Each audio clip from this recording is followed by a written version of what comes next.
nós ganhamos almas, a igreja, num certo período de tempo, a igreja sempre foi, vou ganhar almas, mas também a igreja tirou muitas almas da presença de Deus.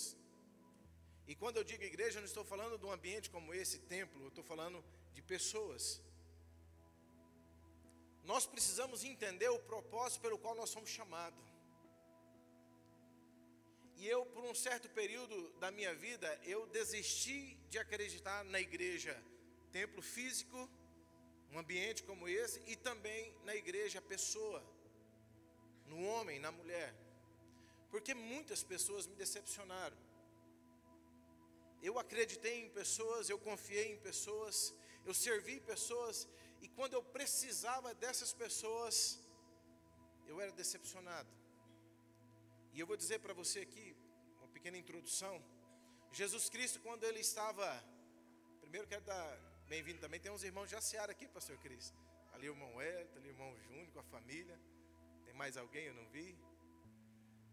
Tem algumas carinhas conhecidas, que legal, que bom que vocês estão aí. Isso é legal. Jesus Cristo, quando ele estava para ser crucificado, que ele estava angustiado, ele chamou os discípulos para orar com ele. Jesus Cristo não pediu nada para os discípulos. Jesus Cristo pediu para que eles orassem com ele, vigiassem com ele. Em um outro lugar, os discípulos estavam num barco e veio uma grande tempestade, o barco estava afundando e Jesus estava dormindo. Jesus estava dormindo. Agora vamos lá de novo para o Getsemane. Jesus, passando aquela angústia toda, ele chamou os discípulos para orar, e os discípulos estavam acordados, mas de repente Jesus olha para eles, eles estavam dormindo. A gente volta para o barco, Jesus dormindo, os discípulos chegam até ele e diz: mestre, estamos afundando, o senhor não se preocupa? Jesus levanta e vai lá e resolve o problema deles. E ainda diz para eles: homens de pequena fé. Nós voltamos lá para a angústia de Jesus. Jesus acorda eles. Jesus se ausenta, vai para mais longe um pouco. Quando volta, eles estão dormindo de novo. Sabe onde está a diferença ali? Na prontidão. Jesus, um homem sempre pronto para servir, e serviu eles de maneira extraordinária. No momento que Jesus precisou, eles não conseguiram servir Jesus. E mesmo assim, Jesus o chamou de amigo. Mesmo assim, Jesus disse: eu não vos chamo mais de servo. Num determinado momento da caminhada, Jesus o chamava de servo, meus discípulos. Agora ele fala: eu não te chamo mais de servo, agora vós sois meus amigos, se fizerdes o que eu vos mando. Daquele exato momento, Jesus subiu o nível dos apóstolos, de simplesmente pessoas que tinham contato com ele no ministério, que serviam. Agora não, você é meu amigo, e agora para você eu conto os meus planos, para você eu conto agora as coisas que vão vir lá no futuro. Agora eu posso falar com vocês. Mas mesmo assim, no último momento, aqueles homens ainda decepcionaram Jesus. E ao longo da minha vida eu sofri muitas decepções. E quando você sofre decepção, você sempre vai achar um culpado. Você sempre vai dizer: mas olha, eu confiei no fulano e o fulano fez isso. Nossa, aquela fulana era tão minha amiga e ela deu em cima do meu marido. Nossa, e você vai sempre achar um argumento. Até o dia que você trazer o seu coração diretamente para a palavra e deixar a palavra falar com você. Sabe um dos erros que eu tive? Eu fui me aconselhar com alguém quando eu precisava de fato aconselhar com a palavra. Isso não é tirando a honra da pessoa que poderia me auxiliar. Mas você sabia que muitas vezes você não sabe como aquele seu amigo está quando você vai pedir um conselho para ele? Eu lembro da minha esposa, antes dela conhecer a Cristo, ela tinha uma personalidade. Um dia ela me contando que tinha uma amiga dela, que o marido traía a amiga e depois voltava arrependido, e a amiga dava outra oportunidade para ela, para o marido. E o conselho da minha esposa, sem Cristo, era muito sábio, segundo o mundo: larga esse homem. Tem tanto homem aí, você vai ficar aí sofrendo por causa desse. Larga. Quando Cristo entra na vida dela, o próximo passo foi ela aconselhar mulheres com as mesmas circunstâncias, e ela dizia assim: luta pela tua família, não abra mão da tua família, não abra mão da tua casa. Busque em Deus fortalecimento para que o diabo não tome, não ceife a sua casa, não ceife a sua família. E eu vou dizer para você, irmão, se tem uma coisa que você deve zelar, é da tua casa, é dos teus filhos, da tua esposa. Se tem uma coisa que você, homem, presta atenção. Um dia eu vi um pregador, eu fiquei na hora, até chorei com a pregação dele. E pelo amor de Deus, não estou falando mal de ninguém, estou dando só um exemplo do que eu aprendi. E eu coloco isso como base na minha vida. Eu vi um testemunho de um pastor uma vez, que ele disse que ele ia passando por uma rua com a esposa dele, e 2 homens cercaram eles e colocaram uma arma neles, assaltaram eles e abusou da esposa dele na frente dele. E ele contou aquilo, é um testemunho impactante, não é? E ele falava assim: fica quietinha, meu amor. Todo mundo chorou. E eu saí de lá assim, sabe, pensando, mas isso não está errado. Irmão, a Bíblia diz que você, homem, tem que dar a vida pela tua esposa, igualzinho Cristo deu por ela. Olha, eu nunca quero que isso aconteça na minha vida. Mas é preferível você, homem, ser morto na frente da tua mulher, mostrando para ela que você defendeu ela, do que você acariciando ela e falando: fica quietinha, meu amor.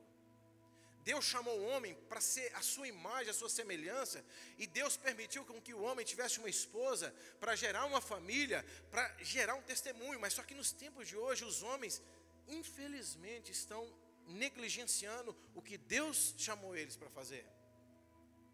Se você observa o diálogo lá no Éden, quando Adão cai, Deus não puniu o homem quando Eva comeu do fruto, porque Deus não teve um direto com Eva, mas Deus puniu o homem quando o homem se submeteu ao que Deus falou para ele não fazer. E as pessoas dizem que Deus abandonou o homem. Não, amado, Deus não podia deixar o homem agora tocar em mais nada, porque agora o homem, ele foi destituído, ele mesmo se destituiu do lugar que ele estava. Mas desde o Éden existe um plano de Deus para trazer o homem de volta para Deus. Você já se perguntou por que o Espírito Santo veio e a Bíblia diz que ele desceu sobre Jesus em forma de pomba? O que eu vou falar para você aqui, entenda uma coisa, não é uma revelação, mas são tempos e momentos de meditação, estudando um pouquinho para entender. Há muito tempo atrás, assistindo um desenho com minhas crianças em casa, de um desenho de um pombo-correio, e eu ficava maravilhado. Falei: mas cara, na Segunda Guerra Mundial, na Primeira Guerra, não existia internet, então quem levava as mensagens eram os pombos, e eu ficava na minha cabeça meditando: meu Deus do céu, como que um pombinho dá conta de pegar uma mensagem daqui e levar para tal lugar certinho? Como é que eles dão conta de fazer um negócio desse? A minha cabeça não entendia, a sua entende isso? Você já parou para pensar nisso alguma vez? Alguém já parou para pensar nisso alguma vez? E aí eu conheci um pastor em Goiânia que ele criava pombo. E aí fui conversar com ele um dia, depois fui na internet dar uma pesquisada. Mas a minha pergunta era: como é que o pombo consegue levar a mensagem para o lugar certo? Aí ele falou assim: não, o pombo não leva a mensagem para o lugar certo. O pombo leva a mensagem para o lugar de origem. Então o que eles faziam? Eles criavam os pombos e levavam os pombos para a guerra. E quando eles queriam mandar uma mensagem para a origem deles, eles soltavam o pombo, porque o pombo voltava para casa, para o lugar dele. E aí Jesus Cristo veio e enviou, sabe quem? O Espírito Santo. Deus enviou o Espírito Santo sobre Jesus.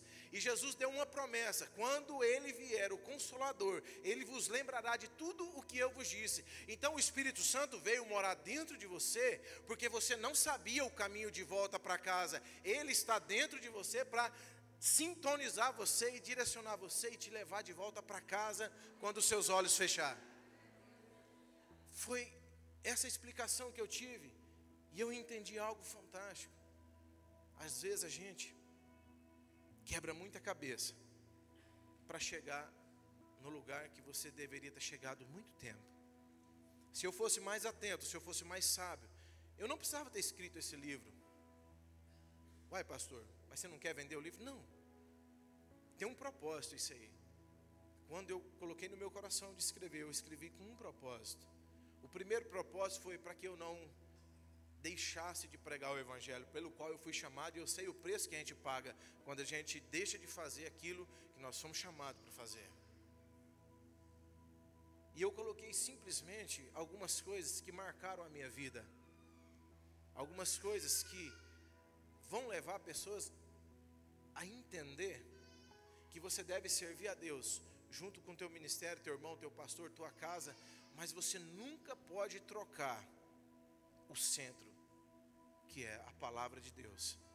E você nunca pode abandonar dentro de você a pessoa do Espírito Santo. Até você reconhecer o Espírito Santo, às vezes a gente fala, Deus falou comigo, eu senti uma presença de Deus, isso e aquilo, no domingo e na segunda-feira. Como é a nossa vida? Uma das fases mais impactantes da minha vida foi quando eu orava a Deus e pedia um milagre para Deus. Eu precisava de um milagre.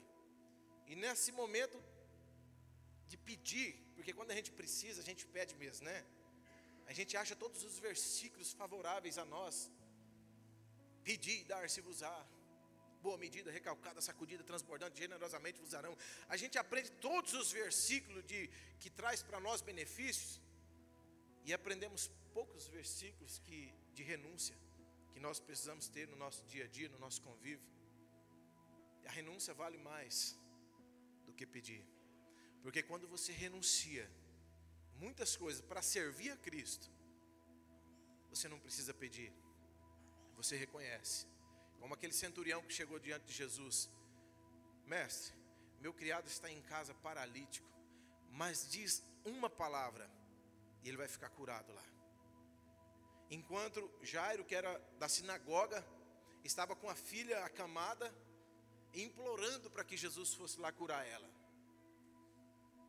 E ele olhou para aquele centurião e disse: nem em Israel, que em outras palavras ele quis dizer, nem no meio do meu povo eu vi uma fé tão extraordinária como essa. Nós não podemos disputar quem tem mais fé. Nós temos que ter cuidado quando também vamos dar os nossos testemunhos, porque dentro do nosso testemunho, às vezes, nós anulamos a fé de outra pessoa, porque falta uma coisa, chamada humildade. O Evangelho, amado, é para pessoas guerreiras, para pessoas valentes, mas ele é embasado dentro de uma humildade, o qual Jesus Cristo foi rejeitado pelo judeu, porque Jesus era humilde. Jesus não veio da maneira como os judeus imaginavam que ele viria. Eles imaginavam um homem montado num cavalo, um homem forte, grande, um homem robusto, guerreando e acabando com os romanos que massacravam ele. E Jesus veio simplesmente libertar eles deles mesmos, assim como ele faz com nós todos os dias. A gente se vende por uma palavra muito empolgada. Às vezes a gente deixa de acreditar no Evangelho por causa de uma emoção. Quantas vezes você já esteve orando ou aqui na igreja, viu uma palavra ou aquela música e você sentiu um arrepio assim? Alguém já passou por isso? Aí a gente fala assim, nossa, senti a presença de Deus. Mas quantas vezes você estava lá no seu canto ouvindo uma música lá atrás, né, uma música romântica, e aí você lembrou de um momento bom que chega, nossa, eu ouvi aquela música, chega, arrepiei. Era a presença de Deus então? O arrepio não significa se é a presença de Deus. O que mostra se é a presença de Deus é quando o teu coração está quebrantado para ouvir o que Ele diz na palavra dEle e para entender o que Ele quer que você faça. Às vezes nós ficamos procurando, muitas vezes na igreja nós fica procurando vidente. Eu me lembro quando eu cheguei na Bahia no ano de 2009, uma senhora lá, a Delmira, me apresentou para uma outra senhora, amiga dela, e falou assim, esse aqui é o pastor da minha igreja, eu tinha 24 anos. Ela olhou assim e falou bem assim, ele? Aí eu falei, uau, que recepção, mas tá bom. O senhor é pastor mesmo? Sou, né? Fiquei todo acanhado assim. Ela falou assim, fala alguma coisa para mim aí. Aí eu fiquei assim, pastor, como assim falar alguma coisa para mim, né? Eu não discerni o momento. Ela, fala alguma coisa para mim, pastor, de Deus para mim. Eu falei, Jesus te ama. Isso eu já sei. Eu falei assim, irmã, me perdoa, mas eu não tenho nada para falar para você. O que eu tenho para falar para você é a palavra de Deus, que Deus busca os humildes Deus tem uma palavra para os humildes, Deus tem uma palavra para aqueles que querem renunciar à sua própria vida. Deus tem uma palavra. Agora eu estou falando de uma forma, não foi dessa maneira que eu falei para ela, mas estou falando para nós hoje. Deus, Ele quer um relacionamento com quem quer um compromisso com Ele. E compromisso com Ele não é só você vir aos domingos na igreja, fazer o seu papel. Compromisso com Ele não é só você pegar lá no céu. Eu fiz meu devocional de 1 hora hoje, eu li, eu orei, eu fiz. Bom, beleza. Desliguei e vou viver o mundo. Compromisso com Ele é você estar com Ele todos os momentos. É você não esquecer Ele por uma proposta que alguém te faça, que às vezes é uma proposta que vai gerar um problema para você lá na frente. E depois você vai dizer, eu não sei por que eu vivi esse problema. Eu gerei ele. Alguns dias atrás eu sofri um acidente, eu quase quebrei minha perna. Dia 1º de setembro. E quando eu saí de casa para ir para o lugar que eu estava indo, eu fiz uma oração dentro do carro. Eu levantei bem cedo para ir fazer um serviço. E eu fiz uma oração dentro do carro. Eu posso dizer para você, talvez uma das orações mais sinceras que eu fiz na minha vida. E nessa oração eu terminei com ela como Jesus ensinou na oração do Pai Nosso. Senhor, me livra do mal. Me livra de todo o mal. E eu fui. E eu estava num lugar, descendo uma rampa com uma empilhadeira manual. E o tablado que eu estava, ele quebrou. E a minha perna entrou e aquele peso todinho, mais de 500 quilos, imprensou minha perna, bem no meio da minha canela. O grito que eu dei foi maior que o grito de José que Faraó ouviu lá no palácio dele. Pensa numa dor, um susto. Uma dor insuportável e passa naquela hora assim, aquele trem empilhado quase caindo para cima de você, a perna apoiada. As pessoas, não tinha pessoas perto para me ajudar, até as pessoas chegar, aqueles fração de segundo ali, parecia uma eternidade. Quem já passou algum tipo de acidente, um susto assim, sabe como que é. E você sabe qual foi a primeira coisa que eu pensei? Eu orei para Deus me livrar do mal. Foi o primeiro pensamento que eu tive. E você sabe o que aquele pensamento queria fazer comigo? Me desacreditar que Deus estava cuidando de mim. E aí eu pensava, eu acho que eu quebrei minha perna. E a dor era insuportável. Aí matei meu sonho de andar de SAMU, nunca mais quero também. Eu não sabia como que era um SAMU por dentro, assim. Naquele dia eu vi como que é, normal, porque eu tenho vontade de fazer um motorhome, então eu queria saber como que era lá dentro, entendeu? E aí eu fui lá, fui no hospital, tiraram a radiografia da minha perna, o médico veio e falou assim, quebrou não, viu? Eu falei assim, nessas horas há uma grande vantagem de ser gordinho. Se fosse um magrinho que estava lá também, que fazia o serviço, não era nem eu que fazia aquele serviço, era o outro rapaz. Se fosse ele, tinha quebrado as varetinhas da perna dele. Ele até falou assim, ele virou para mim depois e falou assim, Mike, o negócio é o seguinte, não é engraçado não, tudo, mas eu vou falar, cara, se fosse eu tinha quebrado minha perna. Eu falei, tá bom, ué. sua felicidade, né? Que bom então que eu não quebrei a minha e você não quebrou a sua. Mas é uma realidade. E depois que aquele pensamento veio na minha mente, eu disse assim, Senhor, perdoa o meu pensamento, porque foi involuntário o meu pensamento. Mas eu te agradeço que não foi aquele moço também, porque ele talvez poderia ter quebrado a perna assim, como que ele ia sustentar a família dele? Mas eu te agradeço, Senhor, não só pelas coisas boas que acontecem na minha vida, mas quando as coisas que não são boas acontecem, me ensina a extrair o melhor daquele lugar, daquele ensinamento, daquele momento. Por que eu estou falando isso para você? Porque às vezes eu não vou falar, tem gente aqui que faz, não, porque eu sou um homem humano, tem tanto defeito e tanta vontade às vezes de chutar o balde quando as coisas não acontecem do jeito que eu quero.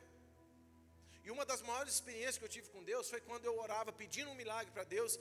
E ele falou de uma maneira tão expressiva dentro de mim, sabe, o céu não abriu, falou assim, meu filho, gerou algo dentro de mim tão genuíno, que é uma frase que eu carregava para a minha vida, que confiar em Deus vai além da capacidade humana de esperar por um milagre. Eu não confio em Deus, se eu ficar esperando um milagre para eu poder testemunhar o que Deus fez, ou faz, ou pode fazer, eu literalmente eu não confio, amado. Mas agora eu confio, mesmo se eu não receber aquilo que eu tanto quero, que às vezes talvez não seria bom para mim naquele exato momento.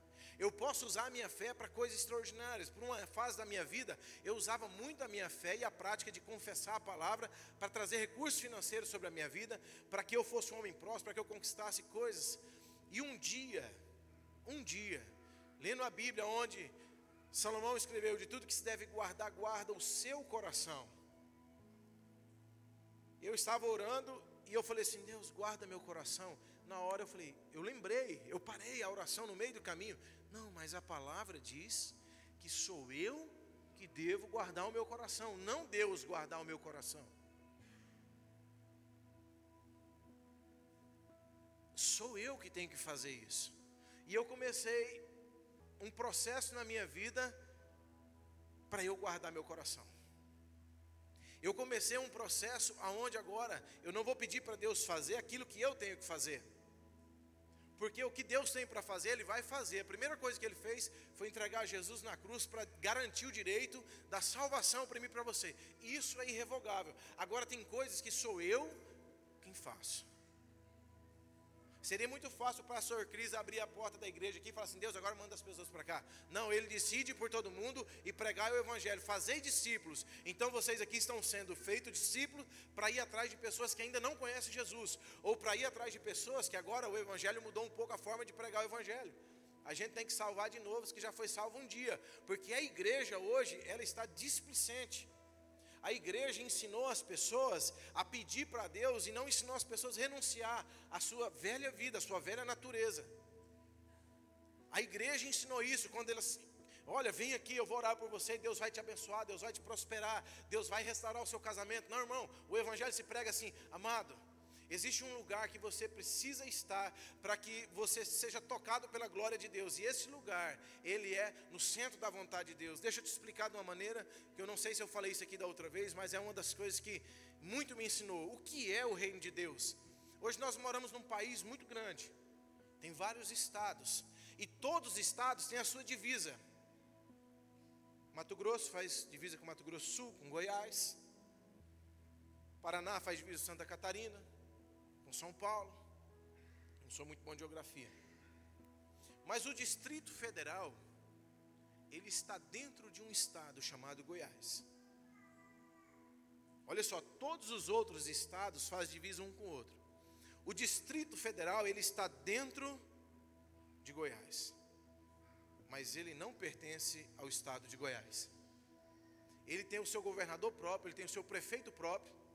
Ele está dentro do estado de Goiás, mas não pertence a Goiás. Ele não faz uma divisa, ele está lá no meio, um quadradinho lá no meio. O reino de Deus é semelhante. Ele está aqui, mas ele não pertence a nada ao redor dele.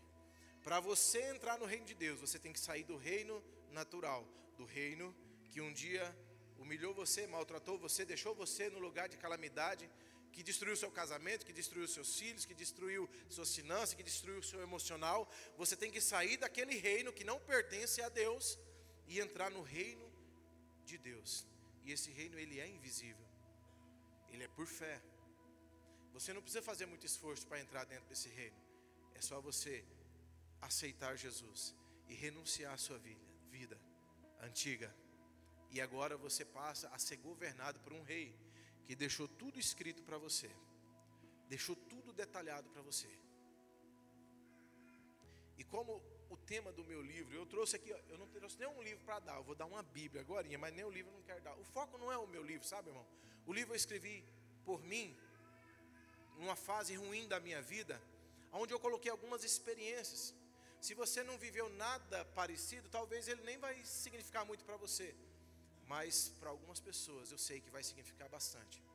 Quando aquelas pessoas que estão passando ou irão passar o que eu passei um dia, porque eu entendi um versículo que o apóstolo Paulo disse, que até da vida desesperou. Paulo falou que sofreu tribulações, que até da vida desesperou. Você sabe o que significa isso? Paulo teve vontade de morrer Será que alguém algum dia já teve essa vontade? Viveu uma angústia tão grande que chegou ao ponto de falar, não quero viver mais. Talvez se você conhece alguém assim, você podia dar um livro deste presente para ela. Isso é importante. Os 100 primeiros livros eu coloquei no meu coração de semear todos eles. E eu não lembro se eu falei para o pastor Cris. Eu escrevi o livro, tudo pronto, mandei para a editora e conversei com o moço, vou te pagando aos poucos, o dia que estiver pronto você imprime e me manda, né? E aí eu levei 1 ano para pagar. E aí o dia que eu paguei tudo, o frete subiu lá em cima, nas alturas, e não dava para trazer com aquele frete daquele tamanho. Ele veio de Aracaju. E eu falei assim, eu estou quase escrevendo o 2º livro agora, quando tudo continua dando errado. Eu até comecei a rabiscar algumas folhas. Eu aprendi, eu gostei de escrever, legal. Nem tudo vai ser, mas é legal. Mas eu até pensei, acho que eu vou escrever o 2º livro já, antes do primeiro ficar pronto, quando tudo continua dando errado. Porque às vezes a gente faz planos. A gente fala, eu vou fazer isso vai acontecer desse jeito. Não, às vezes não acontece do jeito que você planejou. E é aí que vem a frustração. E aí eu fiz uma coisa. O pastor Neno um dia me ligou e falou assim, olha, tem um cara assim, assim que eu conheço, ele trabalha com a empresa tal, assim, assim. Ele até falou que você pode pedir no nome dele as coisas e vir. Eu falei, não, eu vou tentar entrar em contato, que eu quero fazer bem direitinho, meu CNPJ e tal. Aí liguei para uma moça, consegui falar com ela, e o valor ficou bem mais em conta, o frete, do que o primeiro orçamento que eu fiz. E aí, aqueles livros chegaram, eu deixei eles na sala da minha casa por 2 meses. Nem para limpar a sala, eu pedi para minha esposa tirar, deixa ele aí. Passava todos os dias por ele, olhava para ele lá, está aí. Agora é eu que vou quebrar todas as expectativas que eu coloquei em cima de você. Fica aí. Um dia eu abri aquela caixa, peguei alguns, coloquei dentro do meu carro. E eu saí trabalhar. Lá eu faço entrega, eu tenho uma Kombi. É uma Kombi, pastor. Pensa na alegria. O dia que eu comprei aquela Kombi que eu mostrei para minha esposa, parecia que eu estava dando uma mansão para ela, sabe? Minha esposa é uma mulher fácil de agradar com ela. Uma bacia de piqui, uma de jaca e uma Kombi agora. Nossa, mais feliz que quando compramos um carro novo, você acredita? E aí eu saí trabalhar com aquele carro, coloquei alguns livros dentro do porta-luva e cheguei numa casa para fazer uma entrega e tinha um moço deitado no chão bêbado. E chegou um gurizinho de 8 anos de idade, aquele menininho. E aquele menino, enquanto eu batia palma na casa de uma pessoa, eu olhei para aquele moço e falei assim, não dá nem para pregar para ele agora, encaixaçado desse jeito. O que eu faço aqui, né? Eu perguntei para ele, o que eu faço aqui num ambiente desse? Aí chegou um menininho próximo e olhou para aquele homem no chão e falou assim, pai, o senhor está bem? Irmão, quando ele falou assim, eu congelei. Eu parei, sabe? E eu falei assim, eu não tinha dinheiro ali na hora. Sabe assim, eu pensei assim, se eu tivesse um bom recurso, eu levava aquele menino e cuidava dele lá em casa. Ou ia pagar uma escola para ele. Na hora eu fiz um monte de plano assim, sabe? Aquele plano que a gente faz na empolgação. E eu olhei e falei assim, Senhor, o que eu posso fazer nesse momento? Eu sondei o meu coração. O que eu posso fazer nesse momento? Eu lembrei do livro, eu peguei um livro, chamei o Piazinho e falei assim, filho, você sabe ler? Eu perguntei primeiro, era dia das crianças, dia 12 de outubro. Eu falei assim, filho, você já ganhou presente hoje? Ele falou, não. Eu falei, o tio tem um presente para você aqui, mas não é brinquedo não, tá? Ele falou, tá. Você sabe ler? Ele falou assim, sei. Eu dei o livro para ele. Ele arrancou do plastiquinho o livro, sentou no meio-fio do lado do pai dele. E eu manobrei a minha combosa, e quando eu estou indo assim, eu olhava no retrovisor, e ele começou. E naquela hora eu fiz uma oração, eu disse, Senhor, eu não dou conta de mudar a vida das pessoas. E eu não sei mudar, já tentei mudar a vida das pessoas, mas não dou conta. Mas esse livro é uma semente na vida desse menino. Eu não sei se é ele que vai ser impactado, mas talvez ele vai levar para casa, a mãe vai ler. Ou o pai vai levantar daquele momento e falar, que negócio é esse aqui? Ah, o moço me deu o dia que você estava caído lá. Deixa eu ler esse negócio aqui. Irmão, o dia que você fechar os olhos, você se encontrar com Jesus, entenda isso. Muitas pessoas vão estar na glória por atitude que você teve, que você nunca imaginou que alguém prestaria atenção. Ajudas que você fez, pregação, intercessão que você fez, pessoas vão ser restauradas, abençoadas, tocadas pela glória de Deus, por atitudes que você teve que você nem sabe. O problema é que a gente às vezes quer fazer alguma coisa e quer ver o resultado. Mas quando você lança semente, a Bíblia nos ensina isso, você deve virar as costas. Porque a partir do momento que você lançou a semente, a responsabilidade não é sua mais, agora é da terra. Porque Deus já deu ordem para a terra. Agora é da água, Deus já deu ordem para a água. Fica tranquilo. Deus deu ordem para você colocar a semente. Então o seu papel é colocar a semente. E eu vou te falar uma das coisas mais importantes que eu aprendi. Você não coloca a semente no coração de uma pessoa só pregando para ela. Ó, irmão, a palavra de Deus diz isso. Eu, particularmente, vou te falar uma coisa, tá? Não estou falando que ninguém está errado, mas eu não fico feliz quando eu vejo um crente na rua gritando: oh, Jesus Cristo está voltando. Sabe o que acontece? Aquilo ali gera raiva no coração das pessoas que não conhecem Jesus. 2 pessoas me evangelizou. Um chegou para mim um dia e falou assim: se você não aceitar Jesus, você vai para o inferno. Eu tinha 15 anos. Eu falei: então é para lá que eu vou. Sem sabedoria, sem entendimento. Mas sabe por quê? Foi a forma que a pessoa lançou a semente. Um ignorante, indouto, que não conhecia Cristo. Mas tem um homem, o nome dele é Jó. Faz juiz ao nome. Um amigo. Meus pais estão ali, meu pai conhece ele, minha mãe conhece. Ele vendia doce lá no mercado do meu pai, ó. Doce. Ele fazia cocada e vendia lá no mercado do meu pai. E um dia eu tinha uns 15 anos para 16 anos, eu inventei, vou aprender a tocar violão.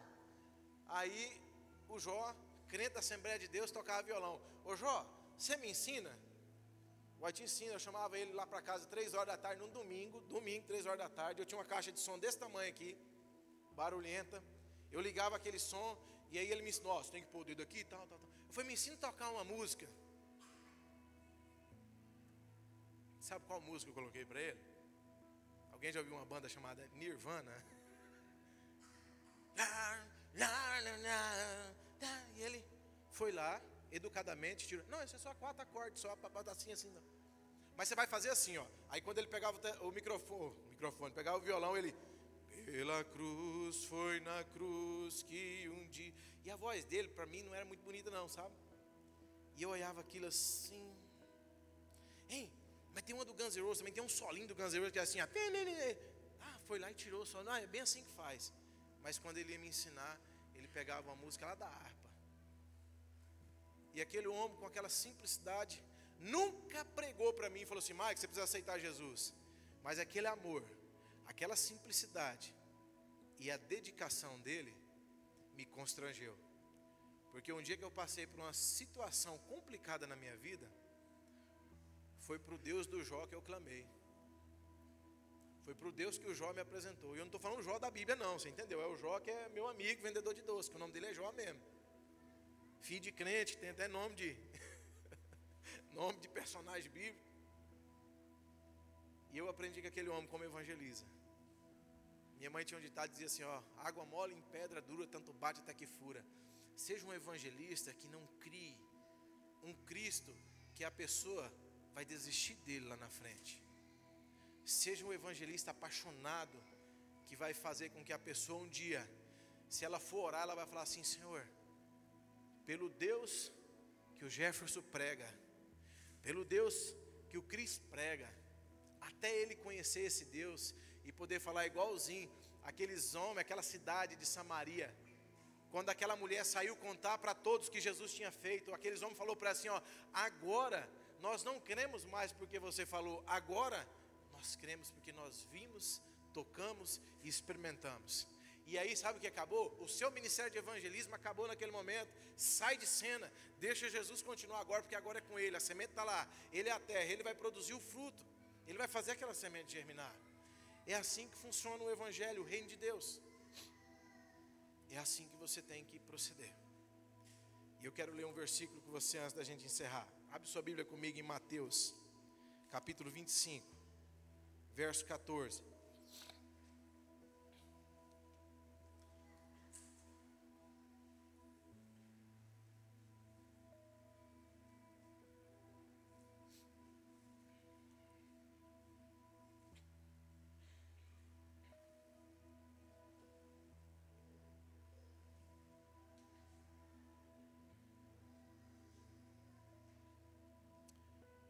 vê o verso 13. Portanto, vigiai, porque não sabeis o dia, nem a hora, em que o Filho do Homem há de vir. Pois será como um homem que, ausentando-se do país, chamou os seus servos e entregou-lhes os seus bens. Não eram os amigos, eram os servos. A um deu 5 talentos, a outro deu 2, e a outro 1. A cada um segundo a sua capacidade. É assim que está escrito na sua Bíblia? Quem tinha mais capacidade? Você sabe dizer quem tinha mais capacidade? 5. Mas Jesus não falou que era o que tinha 5 que tinha mais capacidade. Jesus disse que entregou segundo a sua capacidade. O que eu vou falar para você agora não é uma revelação, eu quero que você entenda isso. É uma analogia onde você tem que ler a Bíblia e você tem que meditar na Bíblia. E eu vou dizer para você, vai ter assuntos que você vai levar 10 anos para entender. Não é porque você é burro não, nem eu. É porque é o tempo exato de girar a chave dentro de você para que aquela palavra produza testemunho. E eu gosto muito de usar exemplo, porque o exemplo ele fica gravado na mente das pessoas. E eu me lembro, criança, nós éramos católicos, então todo domingo tinha uma reza na casa de um parente. E no final tinha um bolinho, um pão de queijo, umas coisas gostosas. É igual na cela, no GC tem também, pastor? Vamos abrir um lá em Lucas então. Olha só. Eu tenho 2 irmãos, eu sou o mais velho de 3. E meu pai tinha uma bicicleta Monarch, não sei se o pai lembra disso. E aí a gente vinha embora, tarde já da noite. Criança pequena queria o quê? Colo. Então minha mãe vinha com um pequenininho no colo, que era o Rafinha. O meu pai empurrando a bicicleta com o meu outro irmão, o Everton, no colo. E eu tinha que vir andando. Eu lembro, eu era criança, eu lembro dessa cena. Eu chorando, querendo colo também. Mas eu era o maior. Eu era o mais velho. Então, pela hierarquia, eu tinha que andar e os outros tinham colo. Meus irmãos eram melhor do que eu? Não. Mas dentro da capacidade de cada um, quem tinha capacidade de andar? Mas eu não tinha capacidade de entender que eu tinha capacidade para andar, porque eu queria uma zona de conforto. Eu li esse versículo aqui centenas de vezes, você não tem noção quantas vezes eu li esse versículo. E um dia eu lembrei dessa cena. Eu orando e meditando na palavra, eu lembrei dessa cena. E aí eu vim para fazer, eu falei, peraí, deixa eu ver uma coisa. Então aqui, será, eu não estou falando que entenda isso, porque o que eu estou falando é uma revelação, tá? Mas é um entendimento que pode trazer para a sua vida e mudar a sua maneira de pensar como mudou a minha. Eu mudei minha maneira de pensar depois disso. Naquele dia eu entendi que eu tinha mais capacidade do que os meus 2 irmãos. Porque minha mãe já estava com um no colo, meu pai com o outro no colo, e eu andando. Quando eu entendi isso aqui, olha só, o que ganhou 5, ele rendeu outros 5, ele fez o quê? Dobrou. O que ganhou 2, ele rendeu outros 2, então ele dobrou. O que ganhou 1, amado, se ele tivesse com 3, ele tinha feito mais do que os outros 2. Ele tinha triplicado. Porque o meu Senhor e o seu não trata números, ele trata proporção. Mas aquele homem, por achar que era inferior, ele plantou na terra. Ele não esforçou para fazer o que ele podia fazer, porque os 3 eram capazes. Cada um recebeu segundo a capacidade de cada um deles. Ele não entendeu que Jesus estava falando para ele, você é capaz de trazer 5 para mim. Agora eu estou exemplificando. Aquele homem de 1 podia trazer 5. Enquanto que ganhou 5 só trouxe mais 5, aquele que ganhou 1 tinha capacidade de levar 5. Mas ele preferiu olhar para o que os outros tinham e pelo que ele não tinha, e ele deixou de produzir. Deus pega todo momento ruim seu e traz um ensinamento. Aquele dia que os meus pais me levavam de bicicleta, de a pé, para mim não teve nada de bom aquele dia. Eu era criança. Mas aquele momento trouxe para mim uma reflexão que me fez parar de murmurar. E entender um versículo que está lá em Hebreus capítulo 11. Quando fala sobre os heróis da fé. Da fraqueza, eles tiravam força. E você foi chamado de uma coisa só, para para impulsionar outras pessoas para ir para Jesus. Você foi chamado para isso. Para de olhar para as suas dificuldades. Para de olhar para as suas necessidades. Olhe para a palavra de Deus. Para de querer contar a sua necessidade para o irmão, para que ele tenha compaixão de você. Não.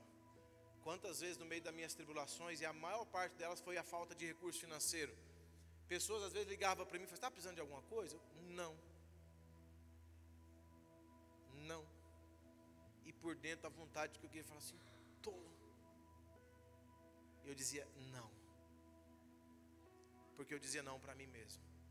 Eu sou capaz de sair desse lugar. E aí eu vou te dizer uma coisa. Jesus, quando carregava uma cruz,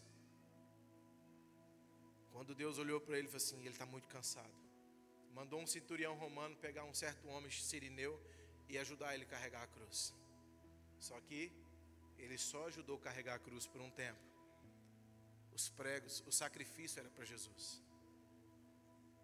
Ninguém vai ser sacrificado no seu lugar. Jesus falou assim: ó, tome a sua cruz e me segue.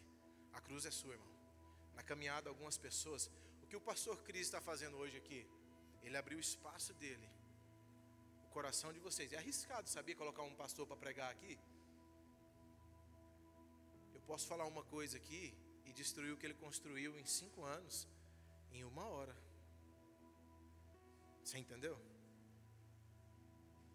Não é simples para um pastor colocar outro pastor aqui em cima. Porque eu, vou falar de novo, eu posso, na ignorância, destruir o que ele levou 5 anos para construir em 1 hora de pregação. Qualquer pessoa pode fazer isso. E ele, pastor Michael, o dia que você for fazer o lançamento do seu livro, a porta da igreja está aberta. Beleza, pastor. Mas o esforço, você escreveu alguma linha do livro?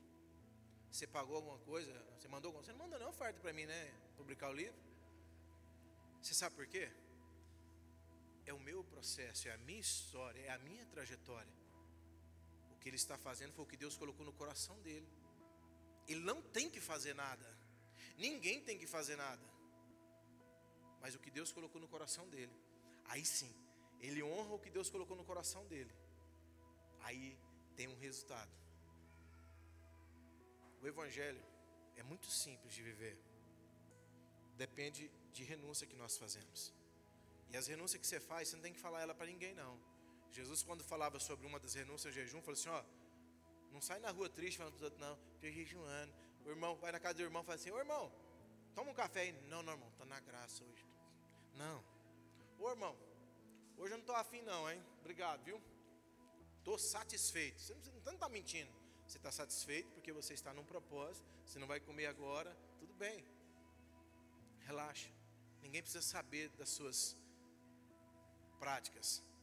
As pessoas vão ver o resultado delas. Amém? Eu gostaria de dar essa Bíblia para alguém. Tem alguém que não tem Bíblia? Que não tem Bíblia?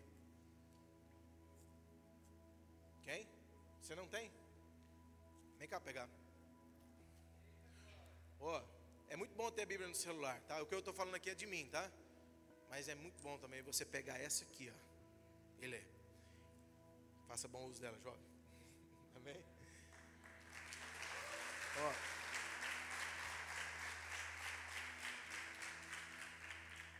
Da agora para frente, amados, nós vamos viver o tempo que Paulo disse para Timóteo que muitas pessoas teriam coceira nos ouvidos.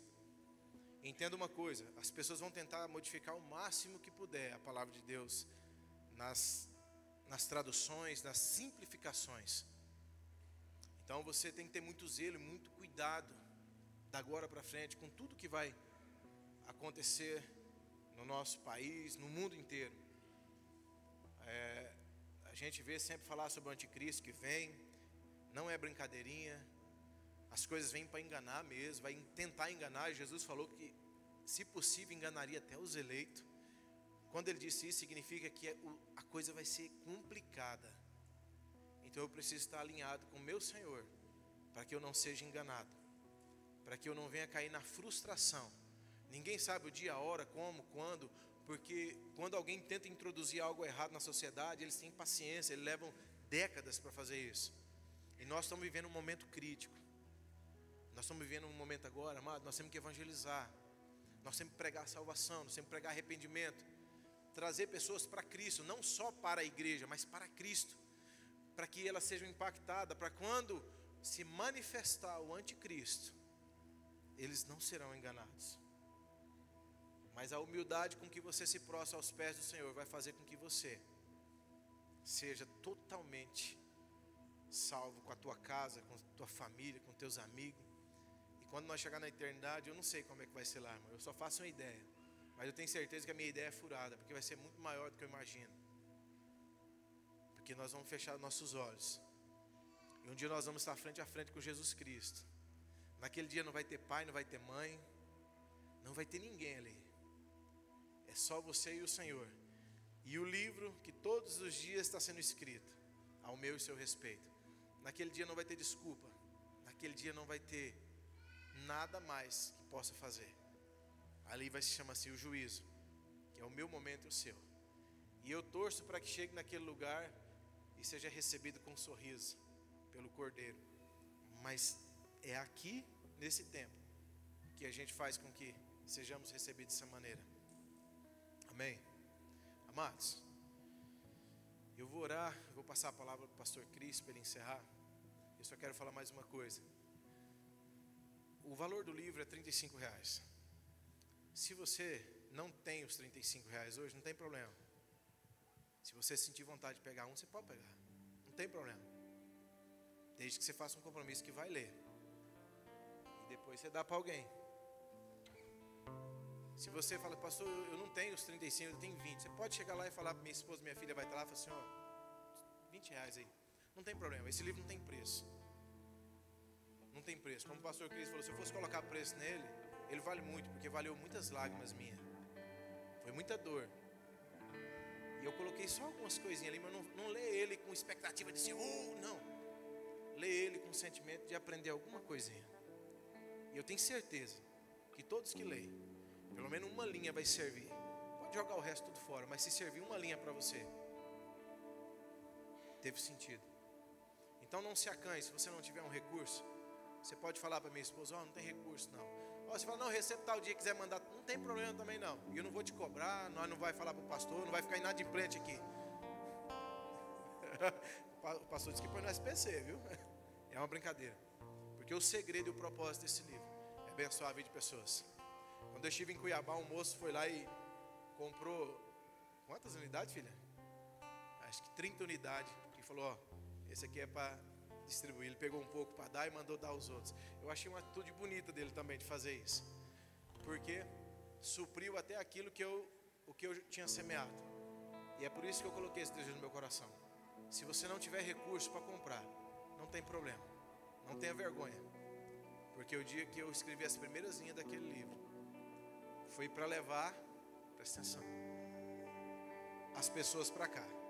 Você não vai ver um momento lá direcionando algo para mim, para uma igreja. Em todo o tempo, eu coloquei o zelo de levar as pessoas que leem para esse aqui. Porque esse é o manual. Esse é o lugar que você deve investir a maior parte do seu tempo. Esse é o lugar que você deve passar horas e horas lendo, meditando e perguntando para o Senhor, como é que eu faço para ser um homem melhor todos os dias? Como é que eu faço para ser um pai melhor todos os dias? É esse aqui. Deus usa homens e mulheres para impulsionar você vir para esse lugar. Qualquer lugar e pessoa que te levar fora daquele lugar, eu aconselho você não ouvir. Mas aqui é o centro. Aqui você vai estar no centro da vontade de Deus. Lendo, relendo e meditando. E não lê uma vez e entendi. Não, lê, relê. E chama o Espírito Santo. Fala, Espírito Santo, eu li esse negócio. Agora o Senhor fala o seguinte, me explica o que está escrito aqui. E pode levar 10 anos. Você vai entender. E o dia que entender, você vai vibrar por dentro. E você vai sentir que você é uma nova pessoa. Você vai sentir que você está diferente. Porque não foi nem carne nem sangue que ministrou em você. Foi o Espírito de Deus que ministrou na sua vida. E você sabe que foi Ele. Se coloca de pé. Aleluia.